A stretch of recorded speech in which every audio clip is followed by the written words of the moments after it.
Yo. 일명 관종 유튜버, 민폐 유튜버, 악마 유튜버 등으로 불리고 있는 존이 소말리의 참교육 영상이 현재 한국을 떠들썩하게 만들고 있습니다.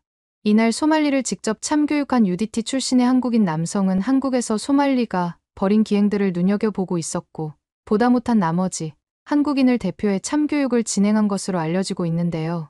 물론 해당 남성이 물리적으로 사적 제재를 가한 것이 옳은가에 대한 의견은 분분한 상황이지만, 소말리가 그만큼 한국에서 전 국민을 상대로 도발 행위를 벌였다는 점에 대해서는 이견이 없을 것으로 보입니다. 한편 소말리의 각종 민폐 행위들은 현재는 삭제된 소말리의 유튜브 채널을 통해 그대로 송출되었고, 경찰 역시 소말리가 진행한 방송에서 각종 불법 행위를 포착해 수사에 착수한 상황인데요. 이로 인해 현재 소말리에게는 출국 정지 조치가 내려진 상태입니다. 이렇게 한국에서 말도 안 되는 각종 기행을 벌인 소말리에게 피해를 받은 피해자들 중에서는 캐나다 국적의 외국인 여성도 있었는데요. 해당 여성은 당시 존이 소말리로부터 각종 피해를 받았다며 호소하고 있으며, 사건 직후 올린 여러 영상과 커뮤니티 글이 퍼지면서 전 세계적으로 화제가 되고 있습니다. 그렇다면 해당 피해자 여성이 작성한 글을 함께 알아보러 가실까요? 안녕하세요. 저는 대학생 스트리머 레이첼이에요. 평소에는 게임 스트리밍이나 일상 브이로그를 주로 하는데, 오늘은 제가 한국에서 겪은 특별한 이야기를 들려드리려고 해요. 어렸을 때부터 K-팝의 열렬한 팬이었던 저는 자연스럽게 한국이라는 나라에 관심을 갖게 됐어요. 음악뿐만 아니라 드라마, 예능, 음식 문화까지 모든 게 매력적으로 느껴졌거든요. 그러던 중에 제가 스트리밍하면서 알게 된 친구들과 우연히 한국 여행 얘기가 나왔어요. 마이크, 에밀리, 제이슨과 함께 디스코드에서 여행 계획을 세우다가 제이슨이 정말 좋은 제안을 했죠. 캠핑카를 빌려서 한국을 일주하자는 거였어요. 여러 도시들을 2, 3일씩 머물면서 현지 문화도 체험하고 맛있는 음식도 먹고 그 모든 걸 스트리밍으로 중계하기로 했죠. 머물렀던 도시들 중에 특히 전주가 기억에 남네요. 전주 한옥마을에서 한복을 입고 돌아다니다 보면 마치 제가 한국의 공주가 된 것 같은 느낌이었거든요. 그렇게 저희 특별한 한국 여행의 최종 목적지는 바로 서울이었어요. 마지막 목적지인 서울에 도착했을 때 저는 정말 설렜어요. 한국의 다른 도시들도 멋졌지만 서울은 뭔가 특별했거든요. 그 중에서도 특히 홍대는 꼭 가보고 싶었어요. 하지만 여기서부터 문제가 시작됐죠. 제가 홍대에 가고 싶었던 이유는 좋아하는 K-팝 아이돌들이 자주 찾는다는 카페들도 많다고 들었고, 길거리 공연하는 영상들을 유튜브로 많이 봐서 실제로 보고 싶었거든요. 숙소도 일부러 홍대 근처로 잡았어요. 해가 지고 홍대 거리로 나왔을 때 제 기대는 정말 현실이 됐어요. 거리 곳곳에서 버스킹 소리가 들리고 맛있는 음식 냄새가 풍겨오고 예쁜 옷을 입은 제 또래 한국인들이 웃으면서 지나다니는 모습이 너무 좋았어요. 그런데 갑자기 시끄러운 고함 소리가 들렸어요. 처음엔 버스킹인가 했는데 뭔가 분위기가 달랐죠. 소리가 나는 쪽으로 가보니 한 흑인 남성이 카메라를 들고 있더군요. 흑인 남성은 큰 목소리로 주변 사람들을 향해 뭐라고 하고 있었어요. 그의 말투나 행동이 일반적인 관광객과는 달랐죠. 마치 일부러 사람들의 반응을 유도하는 것처럼 보였어요. 그때 갑자기 한국인 남성 한 명이 무리를 가로질러 걸어왔는데 그의 표정이 정말 무서웠어요. 주변 사람들도 뭔가 심상치 않은 분위기를 느꼈는지 335 모여들기 시작했죠. 순식간에 벌어진 일이었어요. 한국인 남성이 그 흑인 남성의 핸드폰을 낚아채더니 힘껏 바닥으로 내던진 거예요. 폰이 바닥에 부딪히면서 내는 빠각 소리가 지금도 귓가에 생생해요. 그 순간 거리가 조용해졌어요. 마치 누군가가 일시정지 버튼을 누른 것처럼요. 저는 그저 그 자리에 얼어붙은 채로 서 있었어요. 평화롭고 안전하다고 알려진 한국에서 이런 일이 벌어지다니 너무 놀랐거든요. 하지만 동시에 뭔가 이유가 있었을 거란 생각도 들었어요. 제가 한국에 대해 공부하면서 알게 된 건데 한국 사람들은 아무 이유 없이 폭력적이지 않다고 들었거든요. 그래서 뭔가 그 흑인 남성이 정말 심각한 잘못을 했나 보다 하는 생각이 들었죠. 하지만 그 사건과 상관없이 저는 한국의 클럽 문화도 경험해보고 싶었어요. 마이크가 함께 가주기로 했는데 솔직히 든든했어요. 마이크는 키도 크고 체격도 좋은 편이라 혹시 모를 상황이 생기더라도 안전할 것 같았거든요.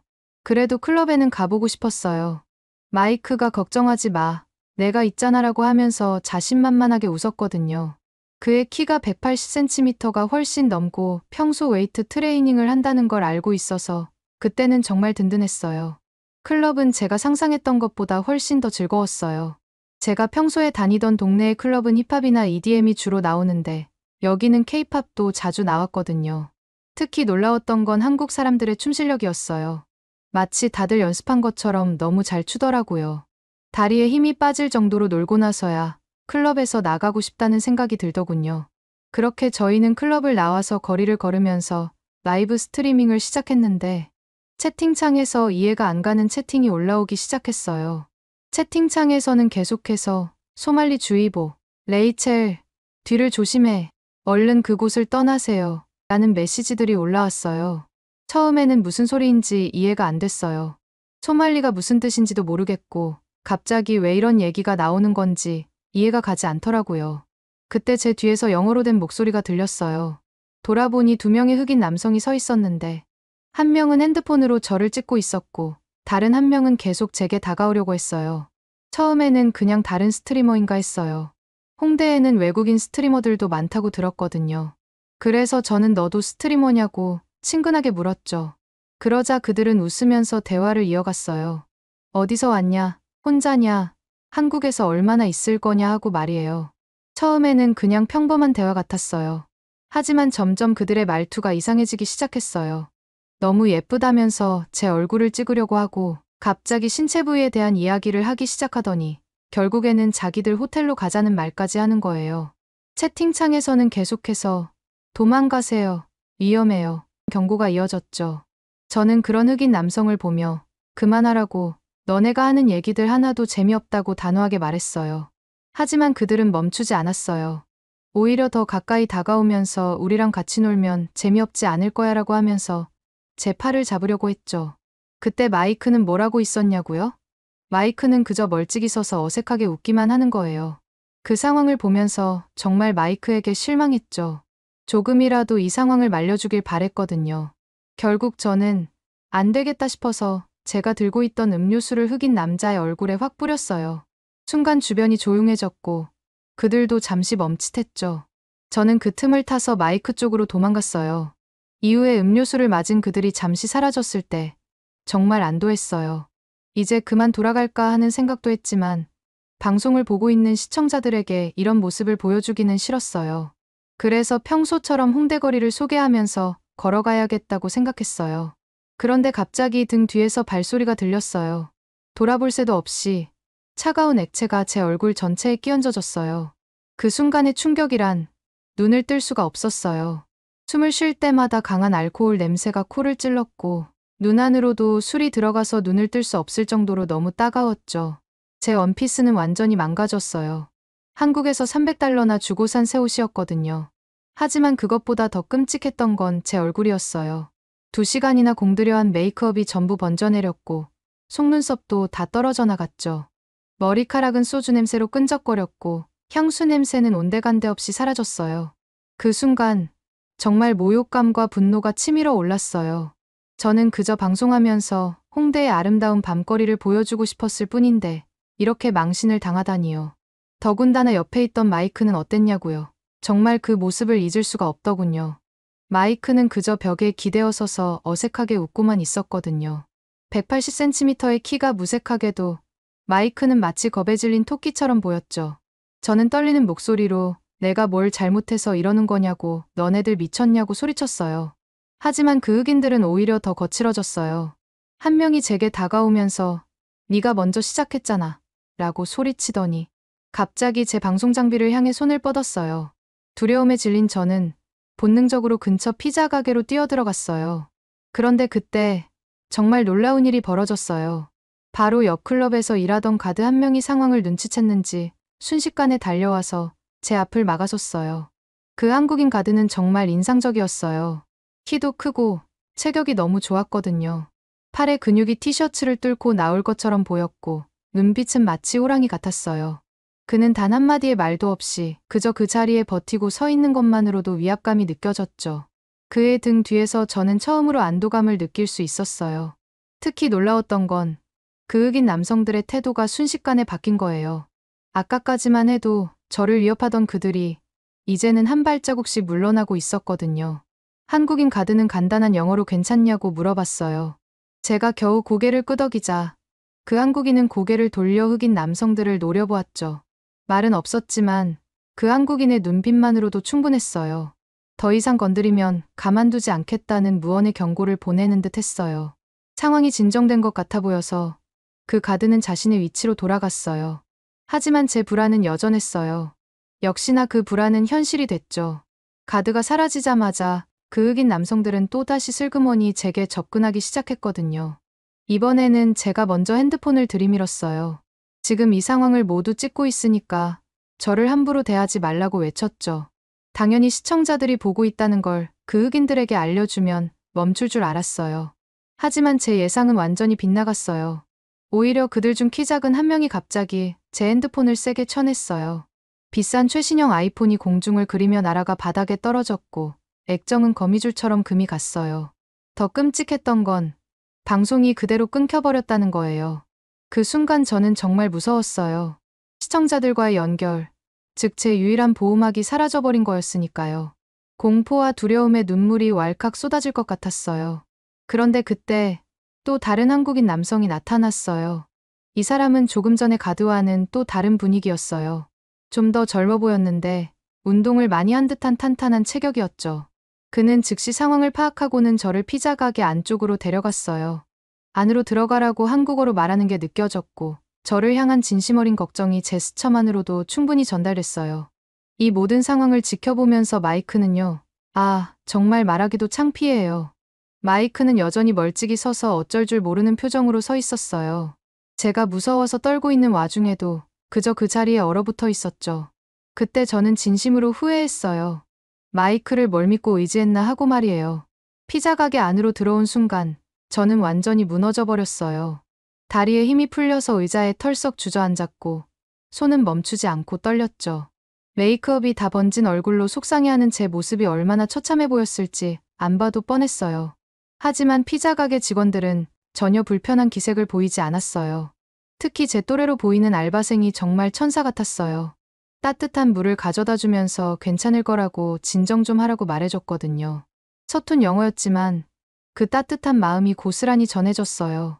심지어 제 얼굴에 묻은 술을 닦을 수 있게 새 수건까지 갖다 주셨죠. 마이크는요, 그 상황에서도 피자 가게 밖에서 어정쩡하게 서 있었어요. 마이크의 키가 그렇게 작아 보일 수가 없었죠. 오히려 처음 보는 한국인들이 훨씬 더 크고 믿음직스러워 보였어요. 남자다움이란 게 단순히 체격의 문제가 아니라는 걸 그날 밤 뼈저리게 깨달았죠. 피자 가게 직원들은 제가 완전히 진정될 때까지 기다려주셨어요. 알바생은 심지어 제 옷에 묻은 얼룩을 지우는 방법까지 알려주시더라고요. 소주 냄새는 금방 빠질 거예요 라고 번역기로 보여주시면서 말이에요. 그 작은 친절에 또다시 울컥하더군요. 호텔로 돌아와서도 한동안 진정이 되지 않았어요. 침대에 앉아있는데도 자꾸 손이 떨렸고 소주 냄새가 코끝에 맴돌면서 그 순간이 계속 떠올랐죠. 마이크는 계속 사과했지만 마이크의 말은 들리지도 않더라고요. 더 이상 마이크와 이야기하고 싶지 않았어요. 그렇게 마이크와 떨어진 후 저는 활동하고 있는 커뮤니티에 긴 글을 올렸죠. 한국에서의 아름다웠던 추억들, 그리고 오늘 밤에 있었던 일까지 모두 상세하게 적었어요. 사실 스트리밍이 갑자기 끊겨서 걱정하고 있을 시청자들에게 설명도 해야 했고요. 다음 날 일어나서 커뮤니티를 확인했는데, 와, 정말 수많은 댓글들이 달려 있었어요. 대부분은 절 걱정하는 따뜻한 메시지들이었죠. 그런데 그 중에서 특이한 댓글들이 눈에 띄었어요. 여러 명이 유튜브 링크를 달면서 이 사람이 당신을 괴롭힌 바로 그 사람이에요 라고 적어놨더라고요. 호기심에 링크를 클릭했는데 충격적이었어요. 제가 만났던 그 흑인 남성이 조니 소말리라는 악명 높은 민폐 유튜버였던 거예요. 유튜브 영상들을 보면서 저는 점점 더 충격받을 수밖에 없었어요. 다른 나라에서의 소말리의 행적도 끔찍했지만 한국에서 그가 보여준 행동들은 정말 이해할 수 없는 수준이었거든요. 소말리의 악행은 전 세계를 무대로 했더라고요. 올해 3월 태국에서는 방콕의 거리를 활보하면서 행인들에게 시비를 걸고 현지인들을 향해 차별적인 발언을 쏟아냈대요. 실시간 방송을 하면서 관광객들이 많은 거리에서 일부러 소란을 피워 시선을 끌었고요. 4월에는 이스라엘에서 더 심각한 사고를 쳤어요. 텔아비브에서 열린 시위 현장에 나타나 라이브 방송을 하다가 여성 경찰관을 향해 넌 정말 멋진 여자야. 내가 너의 삶을 바꿔줄게라는 식의 성희롱성 발언을 했대요. 체포되는 순간에도 난 미국인이다 를 외치면서 억울함을 호소했지만 이스라엘 경찰은 단호했죠. 외국인이라는 핑계는 통하지 않는다. 타국의 법을 존중하라며 엄중히 경고했다고 해요. 일본에서의 만행은 더 심각했어요.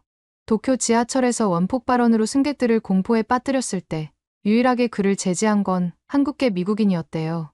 이 용감한 남성이 당신은 미국을 대표하는 사람이에요.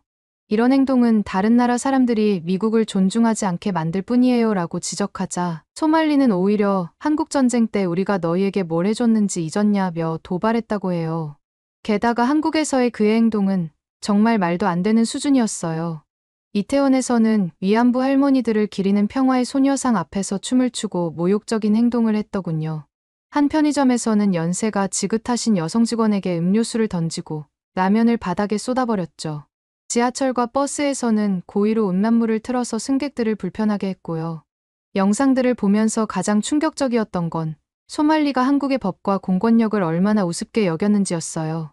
문제가 생길 때마다 그는 미국 여권을 내밀면서 자기는 미국인이라는 걸 강하게 주장하더라고요.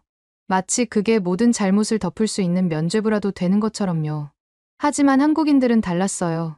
제가 본 영상 중에는 그가 홍대에서 여성을 괴롭히다가 한 남성에게 기습적으로 한 방 맞는 장면이 있었는데 그게 바로 제가 소말리를 마주쳤던 그날 봤던 장면이었던 거죠. 결국 화난 한국인들에게 쫓기던 소말리는 안 되겠는지 그가 그토록 무시하고 조롱하던 경찰에게 보호를 요청했더군요. 하필 그렇게 무시하던 한국 경찰에게 도움을 청해야 했다니 운명의 장난 같지 않나요? 더 웃긴 건 경찰 보호를 받으면서도 그의 오만한 태도는 여전했다는 거예요. 나는 마치 존 F 케네디 같은 존재다. 한국 경찰은 내 경호원이나 다름없다라는 식의 망언을 계속했대요. 특히 제가 가장 어이없었던 건 소말리의 SNS 행태였어요. 자신을 찾는 사람들이 많아지자 인천국제공항 제1터미널 사진을 올리면서 굿바이 코리아라고 썼는데 여기에 북한 인공기와 원숭이 이모티콘을 함께 넣었더라고요. 명백한 인종차별적 도발이었죠. 거기다 아베 신조의 사진까지 올리면서 당신을 위해 한국인들을 물리쳤다는 망언까지 썼대요. 하지만 이건 모두 허세였어요. 실제로 그는 서울 동대문 근처의 한 쉐어하우스에 숨어 있었거든요. 그것도 모자라 부계정으로 라이브 방송을 하면서 계속해서 한국과 한국인들을 조롱했다고 해요. 아사히 맥주를 마시면서 독도는 다케시마라고 외치고 한국인들의 교육 수준이 낮아서 폭력적이라는 식의 모욕적인 발언을 이어갔고요. 그러다 결국 소말리의 오만함이 그의 발목을 잡았어요. 쉐어하우스에서 라이브 방송을 하던 중 피자를 주문하면서 자신이 있는 건물의 구조와 위치를 무심코 노출시켰거든요. 시청자들은 즉시 그 영상을 캡처했고 정보는 순식간에 퍼져나갔죠. 이 소식을 들은 격투기 유튜버가 소말리를 찾아내는 사람에게 200만 원의 현상금을 걸었고 여러 사람들이 그를 찾아 나섰어요. 특히 UDT 출신의 한 유튜버는 직접 잠복 수사에 나섰다고 해요. 31일 아침 마침내 결정적인 순간이 왔어요. 송파구의 한 빌딩 엘리베이터에서 소말리를 쫓던 UDT 출신 한국인 유튜버와 소말리가 마주쳤죠. 처음에 소말리는 찍지 말라며 어디 가냐고 묻는 한국인 유튜버의 말을 장난스럽게 무시하며 평소처럼 깐족거렸지만 겁에 질린 게 눈에 보이더군요. 진정한 공포를 느낀 거죠. 그러면서도 전혀 멈추지 않는 깐죽거림 끝에 결국 폭발한 UDT 출신 한국인 유튜버는 소말리에게 발차기를 날렸고 그렇게 소말리는 참교육을 당했습니다. 갑자기 제압당한 소말리는 비명을 지르며 찍지마라고 소리쳤지만 이미 늦었죠. 현장에 출동한 경찰이 그들을 말리면서 상황은 일단락됐지만 소말리에게는 더 큰 문제가 기다리고 있었어요. 경찰은 그동안 그가 저지른 업무방해와 마약류 관리법 위반 혐의에 대해 조사를 시작했거든요. 특히 마약 관련 증거가 결정적이었어요. 소말리가 자신의 라이브 방송에서 금지 약물을 사용하는 장면이 그대로 찍혔고 한국 네티즌들이 이 장면들을 모두 캡처해서 증거로 제출했거든요. 경찰은 즉시 출국 정지 조치를 내렸고 이제 소말리는 한국을 빠져나갈 수도 없는 처지가 됐어요. 도망갈 곳이 사라진 거죠. 이렇게 소말리가 한국에서 참교육을 받은 영상이 해외 커뮤니티에 퍼지자 전 세계 네티즌들의 폭발적인 반응이 이어졌어요. 많은 해외 네티즌들이 한국인들의 대응을 응원했는데 어떻게 보면 당연한 거죠. 한국인들은 정말 친절하고 배려심 많은 사람들이지만 그들의 인내심을 시험하면 어떤 결과가 나오는지 이제 알게 됐겠지. 군대를 다녀온 한국 남자들을 건드린 게 최대의 실수였다. 이래서 한국이 세계에서 가장 안전한 나라 중 하나인 거야. 정의 구현에 망설임이 없거든 이라는 댓글들이 수만 개의 좋아요를 받았더라고요. 특히 그동안 소말리의 기행으로 고통받았던 국가들의 반응이 뜨거웠죠. 일본의 한 네티즌은 우리나라에서는 경찰이 그를 체포했다가 가벼운 벌금형으로 풀어줬는데 한국은 달랐다. 시민들이 직접 나서서 잘못을 바로잡는 모습이 부럽다고 했고, 다른 일본 네티즌은 한국인들의 정의감이 마침내 이 악명 높은 트롤러를 멈추게 했다며 찬사를 보냈어요. 태국의 네티즌들도 방콕에서 그가 저지른 행패를 생각하면 정말 화가 나는데 한국인들이 우리의 분노까지 대신 풀어줬다. 이제 그는 아시아에서 더 이상 설 자리가 없을 것이라며 통쾌해했죠. 이스라엘 커뮤니티에서는 더 강렬한 반응이 나왔어요. 우리나라에서 여성 경찰관을 성희롱했을 때 더 강하게 처벌했어야 했는데 한국인들이 우리의 숙제까지 해결해줬다. 이제야 제대로 된 교훈을 받았겠지. 한국 사람들 정말 멋있다는 반응들이 쏟아졌죠. 특히 인상적이었던 건 전 세계 스트리머들의 반응이었어요. 많은 스트리머들이 소말리 같은 사람 때문에 우리 직업이 나쁘게 보일까봐 걱정했는데 한국에서 마침내 그의 행각이 막을 내렸다. 한국의 법 집행과 시민 의식을 전 세계가 배워야 한다며 한국의 대응을 적극 지지했대요. 미국 내 커뮤니티의 반응은 더 강력했어요. 흑인 커뮤니티와 유대인 커뮤니티에서는 너는 우리의 일원이 아니다라며 등을 돌렸고, 심지어 그가 미국 시민권자라고 주장한 것도 거짓말이었음이 밝혀졌죠. 특히 한국의 네티즌들은 정말 대단했어요. FBI도 울고 갈 정도로 철저하게 소말리의 거짓말을 파헤치고 증거를 수집했거든요. 그의 본명이 램지 칼리드 이스마엘이라는 것, 미국 시민권자가 아닌 영주권자라는 것, 심지어 과거의 범죄 이력까지 모두 찾아냈어요. 결국 부계정을 포함한 소말리의 모든 유튜브 계정들은 완전히 삭제됐고 그토록 자랑하던 수익 창출도 불가능해졌어요. 더 이상 한국을 조롱하며 돈을 벌 수 없게 된 거죠. 팬데믹 이후 외국인 범죄가 증가하는 상황에서 이번 사건은 한국에서 법은 모두에게 공평하게 적용된다는 걸 보여준 중요한 사례가 됐어요. 사실 UDT 출신의 유튜버가 소말리를 참교육할 때 소말리를 보호해주는 듯한 모습도 보이던데 저는 살짝 아쉽기도 했어요. 저럴 땐 살짝 눈 감아주는 것도 괜찮잖아요. 암튼 이제 소말리는 자신의 행동에 대한 책임을 져야 해요. 한국은 관대한 나라지만 법을 어기고 시민들을 괴롭히는 사람에게는 단호하다는 걸 그가 뼈저리게 느꼈을 것 같아요. 저는 이 사건을 통해 한국이라는 나라가 얼마나 특별한지 다시 한번 깨달았어요. 평화를 사랑하지만 불의에는 굴하지 않는 나라, 외국인을 환대하지만 법 질서는 반드시 지켜야 한다고 믿는 나라. 제가 겪은 그 무서운 경험조차도 이제는 이런 한국의 모습을 더 깊이 이해하게 된 소중한 계기가 된 것 같아요. 그래서 그러는데 여러분들은 소말리가 어떤 처벌을 받아야 한다고 생각하시나요?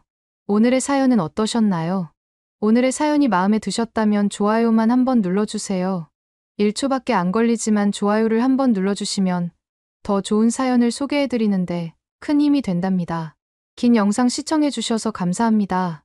오늘도 행복한 하루 보내세요.